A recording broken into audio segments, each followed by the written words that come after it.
وعلى آل محمد كما صليت على إبراهيم وعلى آل إبراهيم إنك حميد مجيد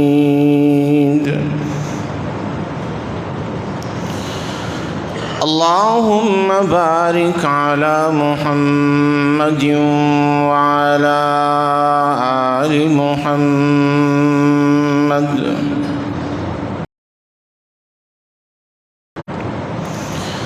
كما باركت على إبراهيم وعلى آل إبراهيم إنك حميد مجيد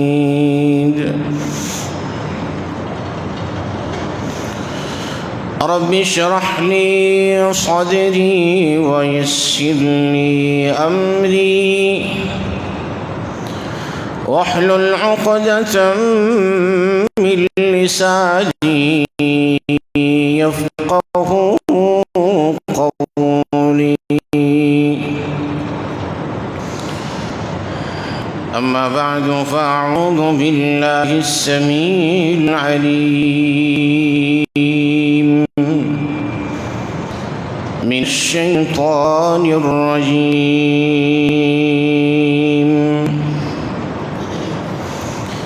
بسم الله الرحمن الرحيم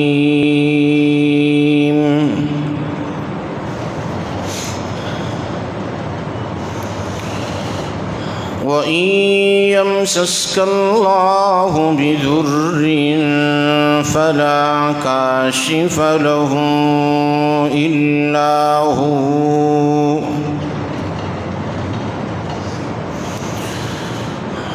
وإن يمسسك بخير فهو على كل شيء قدير وهو القاهر فوق عباده وهو الحكيم الخبير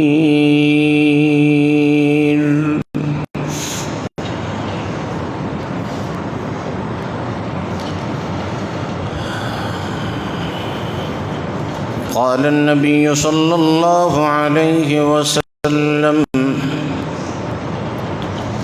لا عدوى ولا طيرة ولا هامة ولا صفر في الإسلام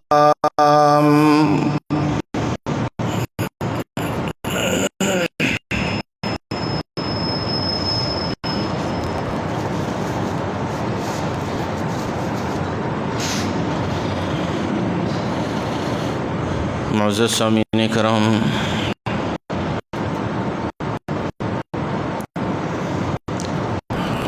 لائق عزت احترام و تکریم بزرگوں، نوجوان بھائیوں،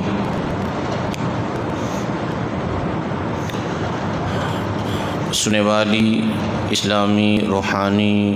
ماؤں، بہنوں، بیٹیوں،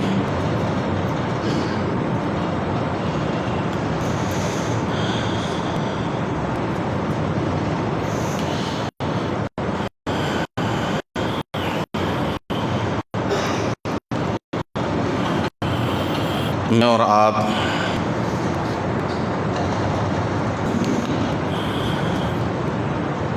جس خطہ سے تعلق رکھتے ہیں،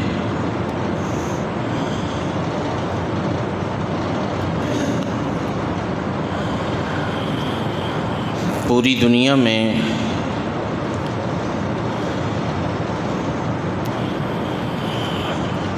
اسلام اور ایمان سے اگر کوئی جذباتی حد تک محبت کرتا ہے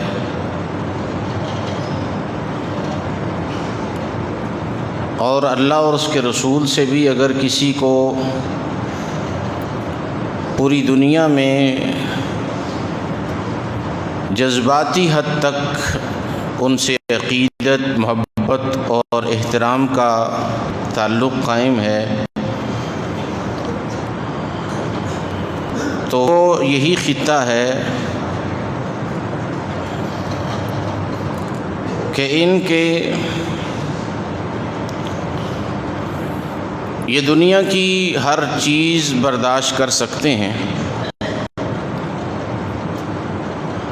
لیکن اللہ اور اس کے رسول کے حوالے سے، دین اسلام کے حوالے سے چھوٹی سی بات بھی سننا گوارا نہیں کرتے۔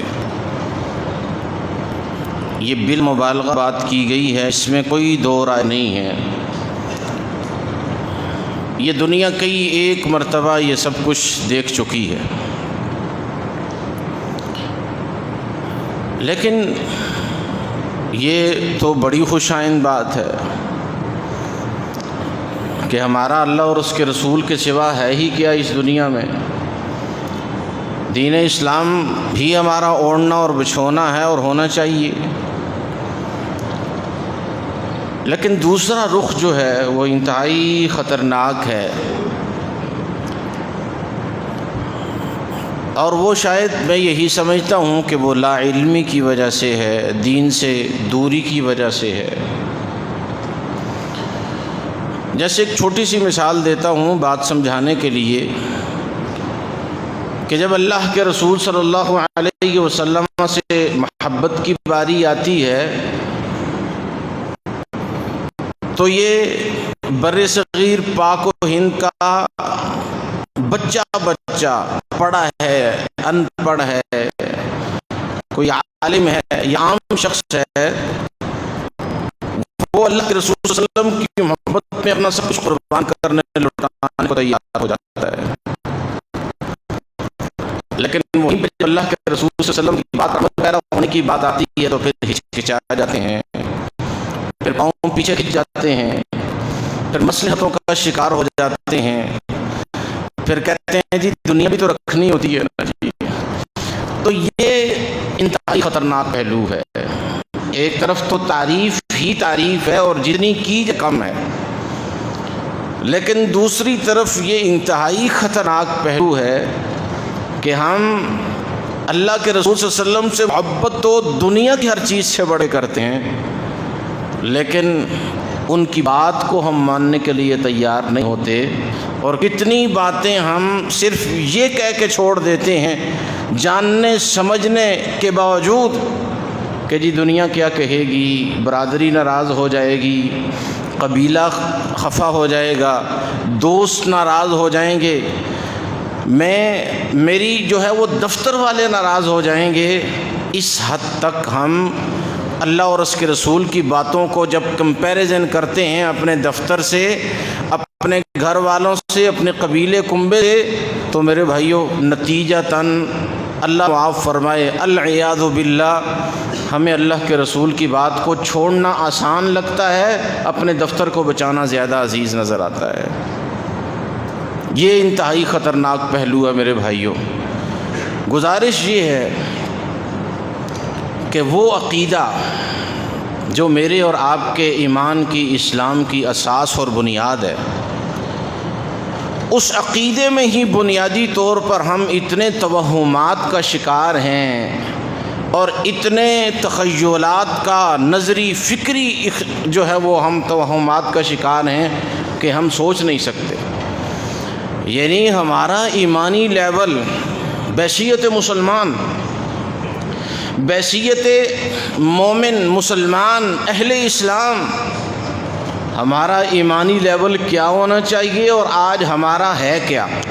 یہ ہم بڑی اچھی طرح سے سمجھ سکتے ہیں کہ آج ہمارے معاشرے میں جو ہمارے عقیدے کا معیار چل رہا ہے یا لیول چل رہا ہے وہ کیا ہے۔ ہر شخص اچھی طرح سے یہ سمجھ سکتا ہے عقیدے کے اعتبار سے میرے بھائیوں ہم شاید غیر مسلموں سے بھی زیادہ گر چکے ہیں۔ ناراض مت ہوئیے گا، میں چھوٹی سی مثال دیتا ہوں کہ ایک ہم عقیدے کے اعتبار سے ہمارا ایمان اس قدر کمزور ہو چکا ہے کہ یقین جانے کہ ہم آج بلیوں سے ڈر رہے ہیں، آج ہمیں کتوں سے ڈر لگ رہا ہے، آج ہمیں سانپوں اور بچھیوں کا خطرہ لاحق ہے۔ اللہ کی ذات پہ توکل، ایمان کس چیز کا نام ہے کوئی پتہ نہیں۔ یعنی یہ لازم اور ملزوم چیز ہے کہ جب آپ کا ایمان اللہ کی طرف سے کمزور پڑ جائے گا تو میرے بھائیو آپ کو دنیا کی ہر چیز سے ڈر لگنے لگے گا، ہر چیز آپ کو خوف میں مبتلا کر دے گی۔ اور جب آپ کا ایمان اپنے رب پر پختہ ہو جائے گا، رب کے ساتھ پکا ہو جائے گا، پھر دنیا کی کسی چیز سے آپ خوف زدہ نہیں ہوں گے۔ یہ لازم و ملزوم چیزیں ہیں۔ جب آج معاشرے میں دیکھیں، اس قدر معاشرہ ہمارا مسلم سوسائٹی، مسلم کمیونٹی آج ہماری اتنی ڈپریشن کا شکار ہے کہ تاریخ میں مثال نہیں ملتی۔ یہ ڈپریشن کیا ہے؟ آپ نے کبھی سوچا کہ اسلام کا اور ڈپریشن کا کوئی تعلق ہی نہیں ہے؟ اسلام تو نو فیئر کا درس دیتا ہے کہ اللہ کے سوا کسی کا کوئی خوف نہیں، کسی کا ڈر نہیں۔ لیکن آج ہمارے پاس نوجوان لوگ آتے ہیں، بالکل ینگ، صحت، اچھی باڈی، عمر کی جوانی کا وہ حصہ کہ انسان شیر کے ساتھ مقابلہ کرنے کے لیے تیار ہو جائے، لیکن یہ کہتا ہے کہ مجھے کمرے میں، بند کمرے میں بھی ڈر لگ رہا ہوتا ہے کہ کدھر سے کوئی آ جائے گا۔ یہ ایمانی میرے بھائی، یہ عقیدے کی کمزوری کی علامت ہے کہ ہم نے جا کے جنگلوں میں اللہ کی رضا کے لیے بسیرے کرنے تھے، ہم نے دنیا کی سپر پاوروں سے جا کے ٹکر لینی تھی، کہاں گئے وہ ایمان؟ آپ اپنی تاریخ تو میرے بھائیوں ذرا پڑھیے کہ عقیدے کی یہ جو گراوٹ ہے یہ تاریخ میں کبھی بھی نہیں آئی۔ ہمارے 17 سال کے جنہیں آج ہم بچہ تصور کرتے ہیں، بچہ، وہ نماز نہ پڑھ رہا ہو، دن رات گلیوں میں گھوم پھر رہا ہو، موٹر سائیکل پہ بیٹھ کے دن رات موبائل پہ ٹائم ضائع کر رہا ہو، یا کسی ایسی سوسائٹی کا وہ حصہ ہو، تو ہم کہتے ہیں جی بچہ ہے، جی بڑا ہوگا تو سنبھل جائے گا، بڑا ہوگا تو سدھر جائے گا۔ میرے بھائیوں 17 سال کے اسلام کے ہیروز نے لاکھوں کے مسلمانوں کی لیڈری کی ہے، قیادت کی ہے۔ آپ کے بر صغیر میں، پاک و ہند میں اسلام کا پہلا جھنڈا لہرانے والا شخص جسے محمد بن قاسم کے نام سے دنیا جانتی ہے، میرے بھائیوں وہ 17 سال کا نوجوان تھا، وہ 17 سال کا نوجوان تھا۔ آج جسے ہمارے 17 سال کے نوجوان کو پہلا کلمہ شاید صحیح معنوں میں نہ آتا ہو، لیکن وہ وہاں سے عرب سے چلتا ہے اور علاقوں کے علاقے فتح کرتا ہوا میرے بھائیوں یہ سندھ میں داخل ہوتا ہے اور پورے بر صغیر پہ اسلام کا پرچم لہراتا ہے۔ عمر صرف 17 ایئرز اولڈ، صرف اس کی عمر 17 سال، کوئی بڑا نہیں ہے کوئی، لیکن کیا ہے؟ اس کے پاس اسلام کی طاقت ہے، اس کا عقیدہ مضبوط ہے، اپنے رب کی ذات پر مکمل ایمان اور بھروسہ ہے، پھر دنیا کا کوئی خوف نہیں، پھر دنیا کا کوئی ڈر نہیں۔ اس لیے میرے بھائیوں یہ پہلو اہل اسلام میں، بالخصوص ہمارے یہ جس خطے میں میں اور آپ ہیں، اس خطے میں ہم اتنے خوف زدہ ہیں اور ہمیں ڈرایا گیا۔ یہ آپ کی غلطی نہیں ہے، آپ تو بیچارے معصوم ہیں، آپ کے پاس وقت بھی نہیں ہے کہ آپ جناب جا کے مدارس میں بیٹھ کے دین سیکھیں۔ جمعے کی نماز کے لیے بھی آپ بیچارے اتنے مصروف ہیں کہ اکثر کی کوشش ہوتی ہے کہ وہ آ کے نماز پڑھ لے، بس اس کے لیے یہی کافی ہے۔ آپ کا کوئی قصور نہیں ہے، آپ کو ڈرایا گیا ہے اور ایک منظم طریقے سے ڈرایا گیا ہے، اور ڈرانے کا بنیادی مقصد یہی تھا ڈرانے والے کا کہ اگر یہ صرف اللہ سے ہی ڈرتے رہے تو ہماری جیبیں کون بھرے گا، ہمارے پیٹ کہاں سے بھرے جائیں گے۔ اسی لیے اس نے آپ کو ڈرایا، بار بار ڈرایا، اور اسے کہا کہ نہیں، اللہ کے سوا اور لوگوں سے بھی ڈرنا پڑتا ہے، اللہ تک پہنچنے کے لیے اور بھی بہت سارے ریسورسز ڈھونڈنے پڑتے ہیں، ذرائع دیکھنے پڑتے ہیں۔ یہ اس خوف نے، اس ڈر نے، ان توہمات نے میرے بھائیوں ہمیں اپنے رب سے دور کر کے رکھ دیا، اور پھر نتیجتاً ہم ڈپریشن کا شکار ہو گئے۔ اب دیکھیں نا کہ جب ہم نے اللہ سے ڈرنا شروع کیا، وہ اقبال کہتا تھا نا، یہ ایک سجدہ جسے تو گراں سمجھتا ہے، 1000 سجدوں سے تجھے دیتا ہے نجات. کہ جب تو اللہ کے سامنے ایک سجدے کو اپنے اوپر بھاری سمجھتا ہے نا، پھر تجھے کروڑوں لوگوں کے آ کے سجدے کرنے پڑتے ہیں. اور جب تو صرف ایک رب کے سامنے سجدہ ریز ہوگا تو تجھے اس کی مخلوق کے آگے کسی کے سامنے سجدے کرنے کی ضرورت نہیں پڑے گی. تو میرے بھائیو، یہ سفر کا مہینہ گزرا ہے. ابھی تو الحمدللہ ہمارے مہینوں میں ایک بڑا عظیم مہینہ ربیع الاول کا بھی الحمدللہ اس کا آغاز ہو چکا ہے. لیکن سفر کا مہینہ ہمارے معاشرے میں، اور یہ صرف اس خطے کی بات کر رہا ہوں جس میں اور آپ رہ رہے ہیں، باقی دنیا میں آپ چلے جائیں، پوری دنیا میں، حتیٰ کہ آپ اگر چلے جائیں یہ یورپین کنٹریز میں چلے جائیں، مغرب میں چلے جائیں، آپ اتنی اس طرح کا خوف، اس طرح کا ڈر آپ کو دنیا میں کہیں نہیں ملے گا. اور آپ اگر مسلم ممالک کی بات کریں، عرب دنیا میں چلے جائیں، تو وہ تو ان کے ایمان کا لیول ہی عجیب ہے. کہ میرے بھائیوں، یہ بنیادی طور پر ہمارے اس خطے میں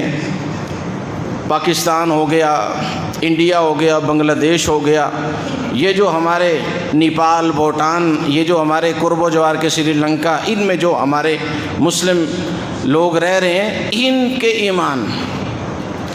کے ایمان محبت میں تو آسمانوں سے باتیں کر رہے ہیں، اور اصل جو چیز ہے عمل یا عقیدہ، اس میں انتہائی کمزوری ہے. اس سفر کے حوالے سے اتنے توہمات ہیں ہمارے معاشرے میں. ان پڑھ لوگ، حتیٰ کہ ہمارے معاشرے کی مائیں بہنیں، بوڑھی مائیں، جنہیں شاید کوئی دین کا بڑا پتہ نہیں ہے، لیکن سفر آئے تو وہ بھی بیچاری پتہ نہیں گھر میں دال بنا کے تقسیم کر رہی ہوتی ہیں، کوئی جناب وہ کھچڑی والی دال بنا کے تقسیم کر رہا ہوتا ہے، کوئی حلوے بنا کے تقسیم کر رہا ہے. مجھے تو پہلے پتہ ہی نہیں تھا کہ یہ کیا، تو وہ پوچھنے پہ پتہ چلا کہ جی یہ اصل میں مہینہ بڑا نحوست والا ہے معاذ اللہ سفر کا، اس لیے یہ چیزیں بانٹ کے تقسیم کرتے ہیں کہ نحوست سے بچے رہیں. یہ ہمارے معاشرے کی حالت ہے. جو چیز نہیں سیکھنی تھی وہ ہم نے سیکھ لی. ہماری بوڑھی ماؤں نے بھی سیکھ لی، 70-80 سالہ ماؤں نے بھی، ہمارے بوڑھے بزرگوں نے بھی سیکھ لی جو نہیں سیکھنی چاہیے تھی، جو ہمارے دین کا حصہ نہیں ہے، جو ہمارے دین میں اس کا وجود نہیں ہے. لیکن جو چیز سیکھنی تھی وہ سیکھی نہیں. تو یہ توہمات، شادیاں نہیں ہوتی آپ کے ہاں، یہاں سفر میں لوگ شادیاں نہیں کرتے آپ کے یہاں، نہ محرم میں کرتے ہیں نہ سفر میں کرتے ہیں، رمضان میں تو ہوتی ہی نہیں ہے. تو پھر بیچارہ بندہ جائے کدھر؟ یعنی اس طرح کی روٹین بنا دی زندگی کی میرے بھائیوں ہمارے معاشرے میں دین سے دوری نے، کہ آج ہمارے ہاں نہ محرم میں شادیاں ہوتی ہیں، حالانکہ شادی کوئی غلط کام ہے جو محرم میں نہیں کیا جاتا. سوچنے والی بات ہے نا کہ بھائی شادی کوئی اللہ معاف فرمائے غلط کام ہے کہ جو آپ کہتے ہیں کہ محرم میں نہیں کیا جانا چاہیے. سفر میں کوئی غلط کام ہے شادی کے نہ کی جائے. یہ تو ہمارا قصور ہے نا کہ ہم نے شادیوں کو آج جو بنا دیا ہے، یہ ہماری غلطی ہے. ورنہ دین کے مطابق، سنت کے مطابق شادیاں ہو تو ہمارے محبوب پیغمبر جناب محمد الرسول اللہ صلی اللہ علیہ وسلم کیا تعلیم دیا کرتے تھے ایسے موقع پر؟ فرمایا کرتے تھے اذا تزوج العبد، فرمایا کرتے تھے اللہ کے محبوب پیغمبر کے جب بندے کی شادی ہوتی ہے، جب نکاح ہوتا ہے، جب شادی ہو جاتی ہے، جب جوڑے مل جاتے ہیں خامند اور بیوی کی صورت میں، جب یہ جوڑا بنتا ہے صحیح اسلامی طریقے کے مطابق، نکاح ہو جاتا ہے، شادی ہو جاتی ہے، فرمایا اللہ کے رسول نے فقد استکمل الایمان نصف الایمان، فرمایا اس جوڑے کا نصف ایمان مکمل ہو جاتا ہے. شادی کرنے سے نصف ایمان مکمل یہ زبان نبوت سے دی گئی گارنٹی ہے، کوئی وقت کا مولوی نہیں کہہ رہا، کوئی ممبر و محراب کا عالم نہیں کہہ رہا، بلکہ اللہ کے رسول فرما رہے ہیں فقد استکمل نصف الایمان۔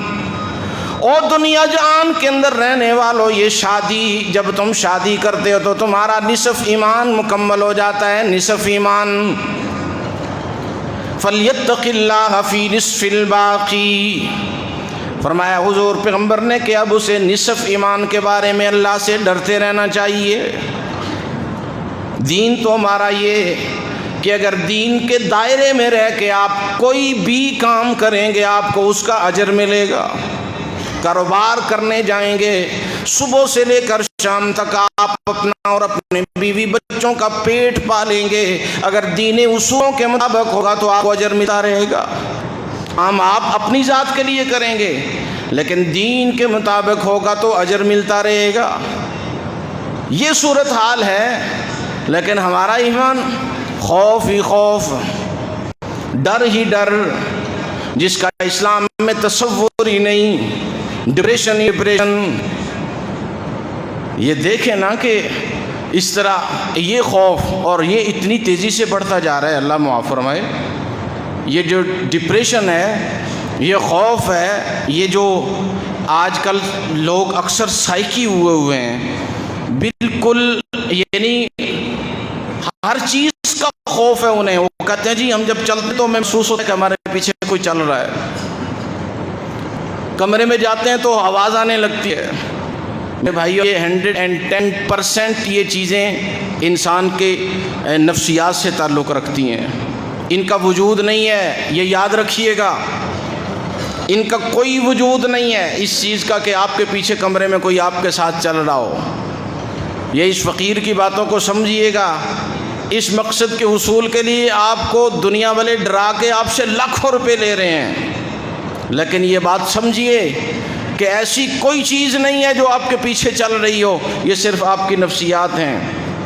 یہ آپ کا سائیکولوجیکل ایفیکٹ ہے جو آپ کو متاثر کیے ہوئے ہے، یہ نفسیات ہیں آپ کی۔ آپ اس بات سے باہر نکلیں، یہ ڈپریشن ہے، یہ سٹریس ہے کہ جو آپ کو اس قدر پریشان کیے ہوئے ہے۔ یہ اسی لیے ہے کہ ہم نے اپنے رب سے ڈرنا چھوڑ دیا، اپنے رب کا خوف اپنے ذہنوں سے نکال دیا، باقی پوری دنیا کے خوف ہم لے کے بیٹھ گئے، پوری دنیا کے خوف، بلیوں سے بھی ڈر، کتوں سے بھی خوف، انسانوں سے تو اتنا ڈرنے لگے ہیں کہ اگر کوئی اپنا سگا کزن اگر مامے تائے چاچے کا بیٹا بھی گھر میں آ جائے تو ہمیں خوف لائق رہتا ہے کہ پتہ نہیں ہمارے کھانے کی چیز میں کوئی چیز ڈال کے نہ چلا جائے۔ کچن میں جاتے ہیں تو ہم پیچھے جاتے ہیں کہیں چائے یا کھانے والے برتن میں کوئی چیز ڈال کے نہ چلا جائے۔ یہ خوف، یہ ڈر ہے۔ واش روم میں چلا جائے تو ہم اس کے انتظار میں رہتے ہیں کہ اتنی دیر کیوں لگا دی۔ میرے بھائیو، یہ اتنے ہم خوف زدہ ہو گئے، اتنے ہم ڈر گئے، ہمارے لمبے لمبے سفر، آپ اپنے ایمان کی، عقیدے کی گراوٹ کا اندازہ کیجئے گا کہ لوگ گلگت سے کوئی چلتا ہے، سکردو سے کوئی چلتا ہے، تو میرے بھائیو وہ کراچی کے قریب بھی اگر پہنچ رہا ہو نا تو اس کے آگے سے کوئی کالی بلی گزر جائے تو وہ سفر وہاں سے ختم کر دیتا ہے، یہ کہہ کے کہ یہ سفر میرے لیے ٹھیک نہیں ہوگا۔ بلیوں سے ہم خوف کھانے لگے۔ کوئی پرندہ، آپ اندازہ کرنا عقیدے کی گراوٹ کا، پھر ہم کیوں نہ ڈریں، پرندوں سے ہم ڈرنا شروع ہو گئے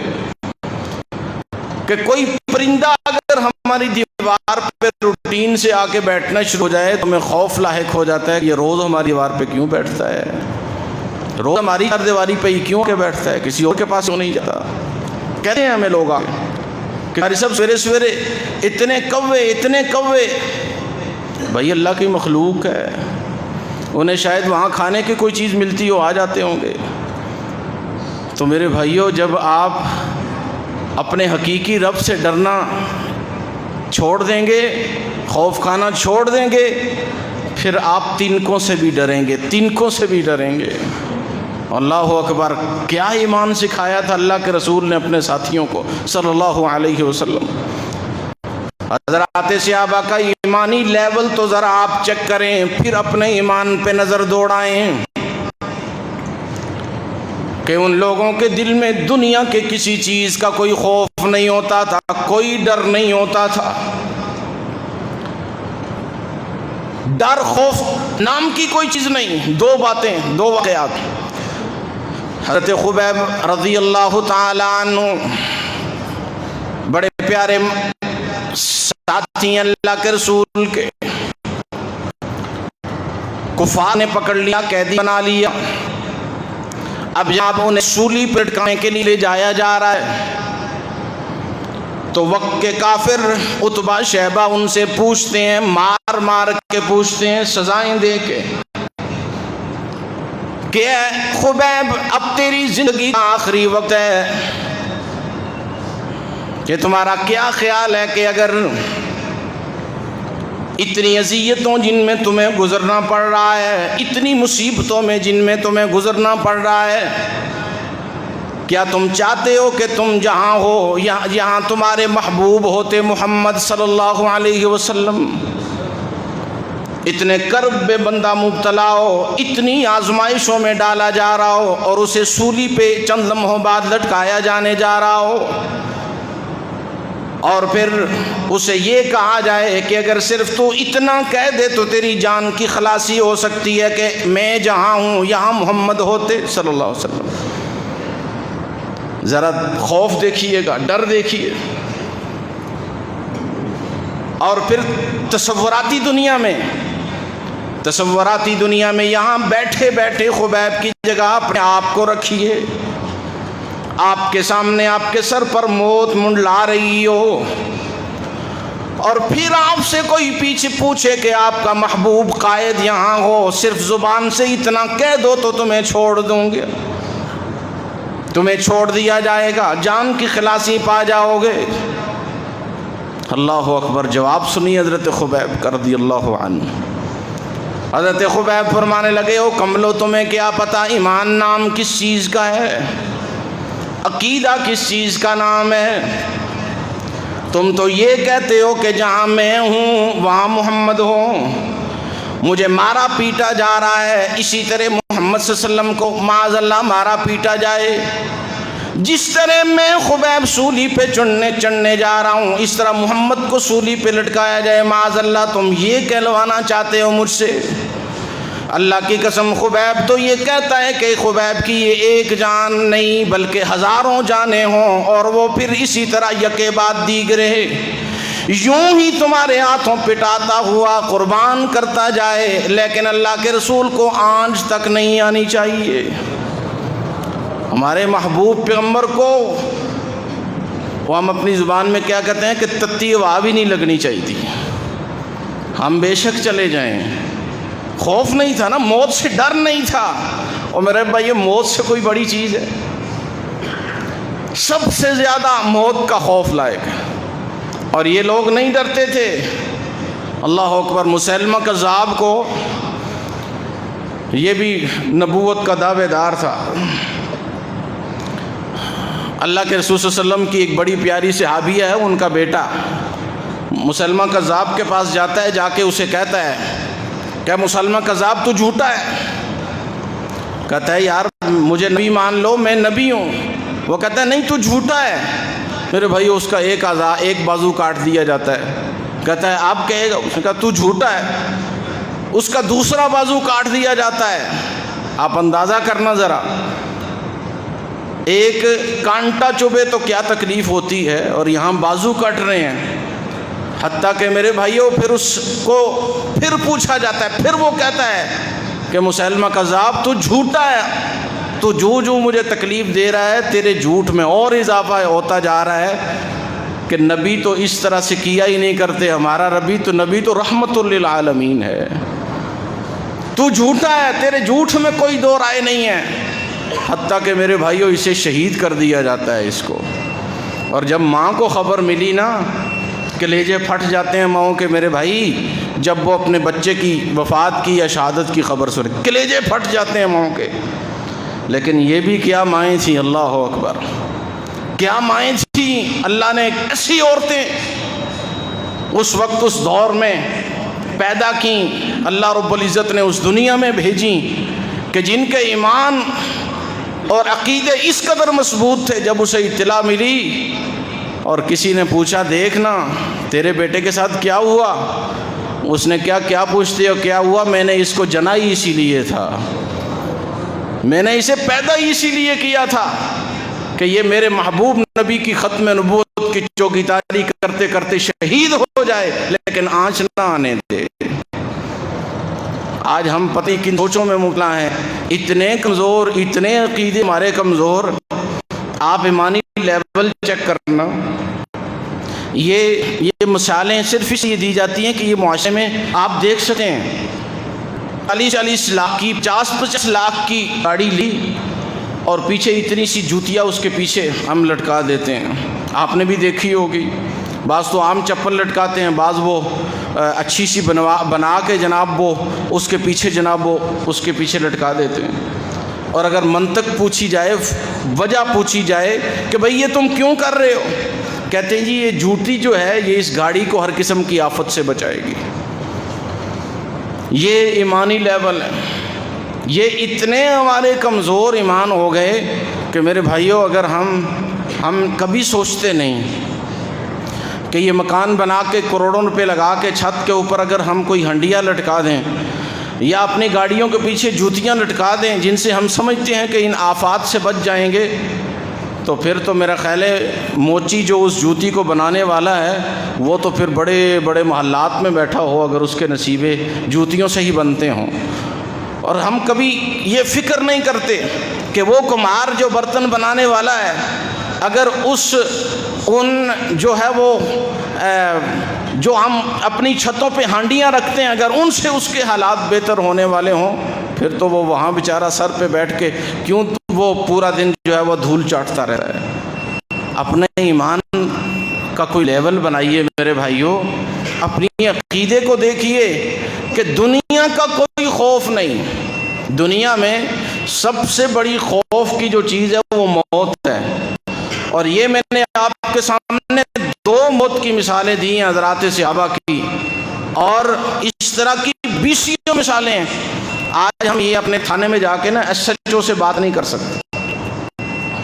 اپنے حلقے کے تھانے میں اپنے ایس ایچ سپاہی سے بھی ڈرتے ہیں، ایس ایچ او سے تو بات ہی نہیں کر سکتے۔ جو ہمارا پے ہے،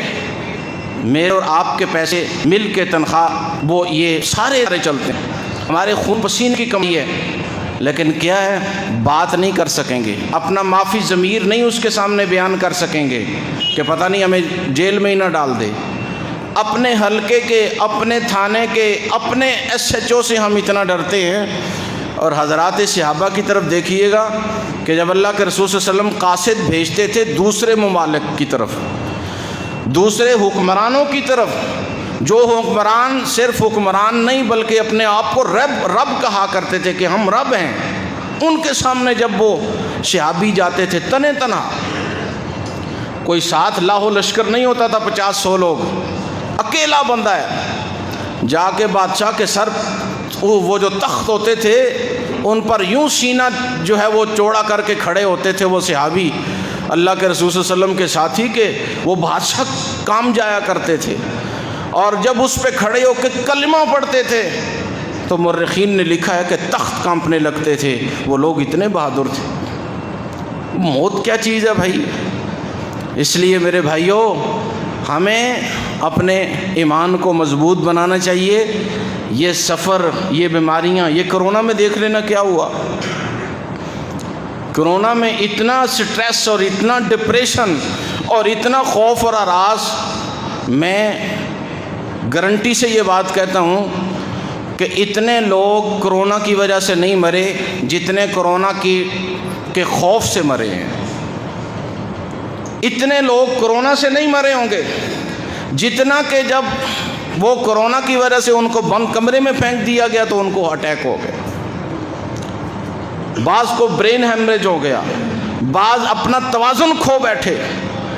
بعد میں خودکشیاں کرنے کے یار یہ کیا زندگی ہے کہ مجھے کمرے میں بند کر دیا گیا۔ تو اس لیے میرے بھائیوں ایسے حالات میں بھی جیسے بھی حالات ہوں خوف نہیں، ڈر نہیں، ڈر صرف اللہ کی ذات سے ہے،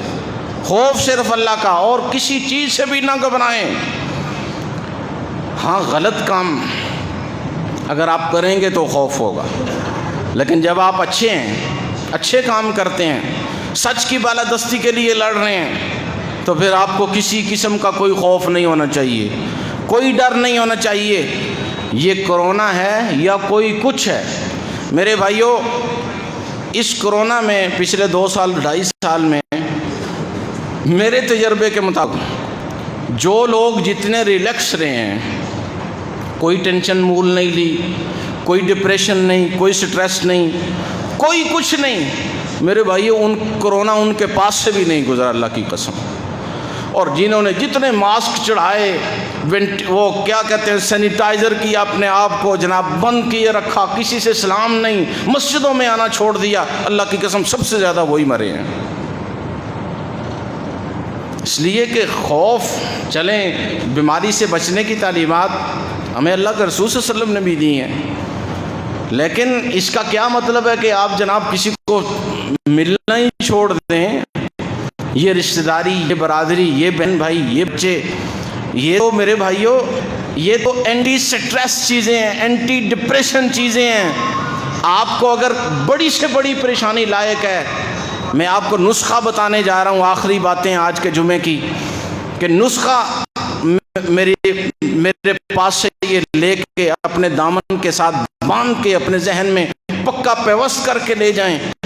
کہ اگر کسی میرے بھائی کو، بہن کو سٹریس ہے، ڈپریشن ہے، وہ سائیکی ہے، تو اپنے رشتہ دار میں بیٹھنا شروع کر دے، اپنے دوستوں میں مل بیٹھنا شروع کر دے، یقین جانے اس کا ڈپریشن ختم ہو جائے گا، سٹریس جاتا رہے گا، خوف ختم ہو جائے گا۔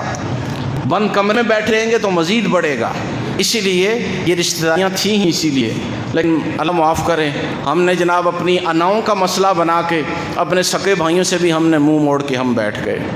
اپنے ماں باپ کے قدموں میں بھی جا کے ہم بیٹھنے سے قاصر رہے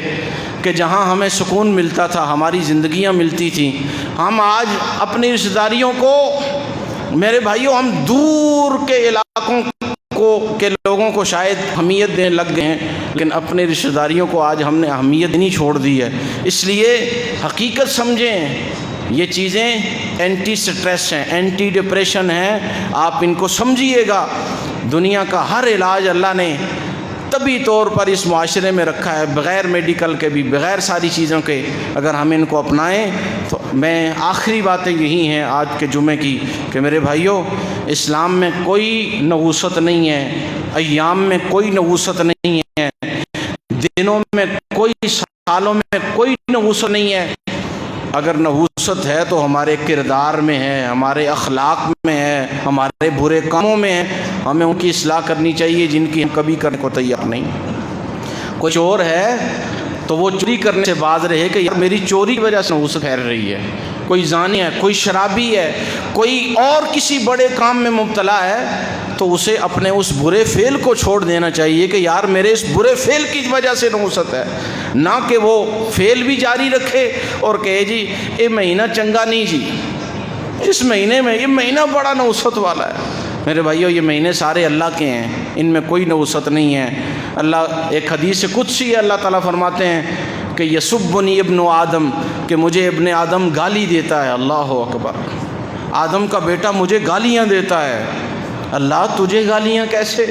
فرمایا اللہ رب العزت نے کہ یسب الدہر وانا الدہر، کہ وہ زمانے کو برا بھلا کہتا ہے اور میں زمانہ ہوں۔ وہ کبھی جو ہے وہ سفر کو نحوست والا کہتا ہے، کبھی کسی مہینے کو نحوست والا بنا لیتا ہے۔ یہ سارے مہینے میرے بھائیو اللہ کے ہیں، نحوست ہے تو ہماری وجہ سے ہے، ہم اپنی اصلاح کریں، غلطیوں سے توبہ تائب ہو جائیں، اللہ سے معافیاں مانگیں، اس میں ہماری بہتری ہے۔ اللہ میں عمل کی توفیق نصیب فرمائے۔ وآخر دعوانا الحمد للہ رب العالمین۔